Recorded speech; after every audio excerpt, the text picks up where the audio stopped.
Before Donald Glover made Atlanta, there was... In the ATL. Georgia, we on the grind, Georgia, all the time. It ain't nothing on my mind, but Georgia, we ain't playing with you. ATL is something special to me. We have a history. Beyond having grown up in a region quite similar to the ATL, in a lot of ways, my personal experience with this film starts with an old friend of mine, an ex-crackhead, ex-drug dealer who'd gone about as straight as one can after that life. Well, I used to hang out with him, and part of his ritual for smoking marijuana was starting the movie ATL in the background. Every time. So I know this film by heart, and then some. Every line, every lyric, every setup is burned into my brain, from probably 100+ viewings. But beyond that warm memory, the film itself has still always stuck with me. I mean, what's not to love about an inner-city coming-of-age story featuring synchronized roller skating competitions for street credit, bougie girls acting ghetto, and the weed game in Atlanta being portrayed as something so much more. Man, dig this, cuz I heard you the man behind the plan. Heard you the man that got it, man.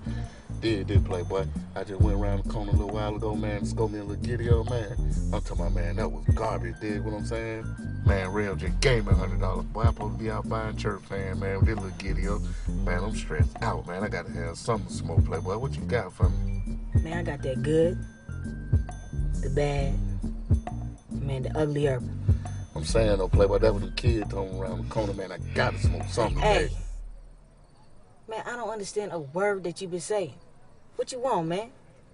This is the movie that I colloquially and lovingly call The Black Sandlot. But I get ahead of myself gushing. The premise is this. Orphaned brothers, raised by their long-suffering uncle in blue-collar Atlanta, Georgia. The main story revolves around the older sibling, Rashid, played by the rapper T.I., during his last year of high school. It portrays him as a basically good, grounded guy. He works with his uncle in his janitorial job, goes to school, and has a healthy, gang-free lifestyle maintained by his hobby of synchronized roller skating. We was taking skate war. Let's go, man. Get out the way, get out the way, get out the way, move. Get out the way, get out the way, get out the way, move. Get out the way, get out the way, get out the way, move. And chasing his lady love, Nunu. Called as such due to her affinity for rocking that new shit. His younger brother, Ant, however, is taken in by visions of the gangster lifestyle, specifically the visions of money. Too busy making money. I can see that. I saw you with Marcus the other day. Yeah. It's my cousin. Hey, we get some paper. Distracted by his new relationship and planning for his future after high school, Rashid fails to notice that Ant has fallen in with this bad crew, and has begun selling weed for Marcus, the local shot caller. In short, the younger brother's exploits, as well as some other complications of fate, drive the main story of the older brother realizing his place in the world, accepting his responsibilities, and still being willing to strive for his dreams. Owe you some money? Here you go. Oh, shit. Yeah, I'm tired of that. It was so disrespectful. You done hit me in my mouth with some goddamn money. I don't want to ruin the story itself too much, so let's leave that there for now. Interestingly, it took me showing this movie to a non-American, and then talking about it, to make me realize exactly why this film is so unique. It's a purely African-American movie. This movie is not for or about white people at all. Directed by the renowned blaxploitation director and star Chris Robinson, produced by Will Smith, and with a screenplay by Tina Chisholm, this film is 100% and unapologetically black. And I say this as someone who knows. The details of the home life, the cereal routines, the language use, the worldview is just 100% African American. What? Hey, man, let's get a box of cereal, man. We ran out.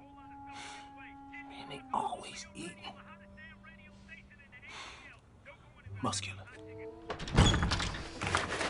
I know how much is in there, too.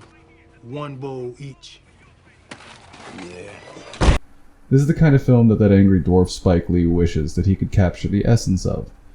This movie is a Chris Rock routine, with some Pryor thrown in to keep the old heads happy. Speaking of old heads, this movie has some of the best representation of this Dirty South phenomenon I have ever seen, with the fantastic scene of the older characters on throwback night at the Roller.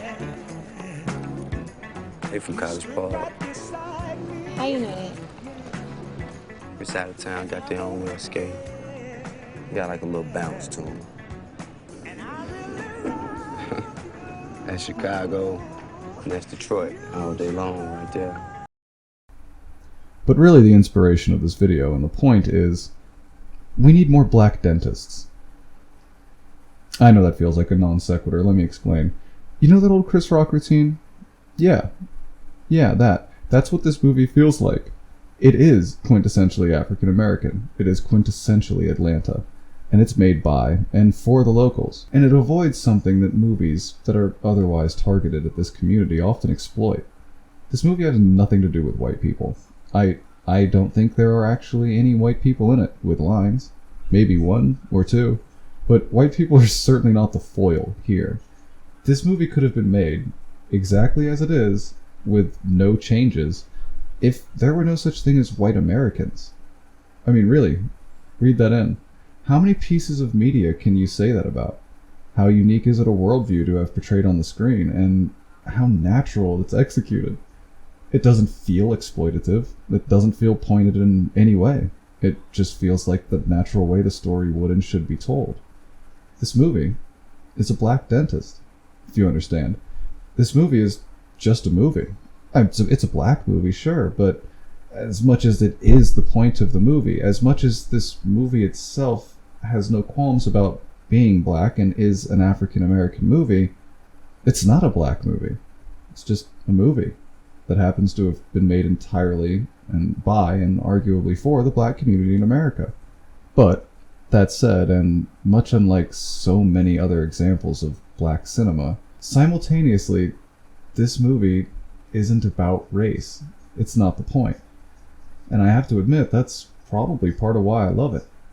And it's pretty weird from the writer, director, producer, and lead actor of the famous movie Black Rage, huh? But really, it's worth about an hour and a half of your time if you've got it. This is the beginning. Thanks for listening.